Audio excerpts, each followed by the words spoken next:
కోరు వీరి పేరే.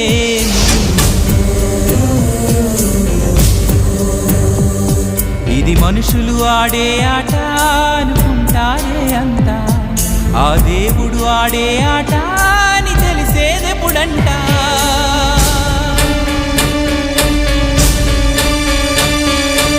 అయ్యో ఈ ఆటకి అంతే లేదుగా, అయినా లోకానికి అలుపే రాదుగా.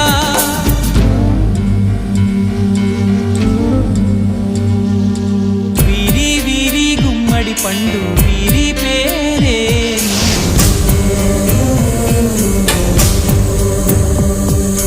దాగుడు మూతల దండ కోరు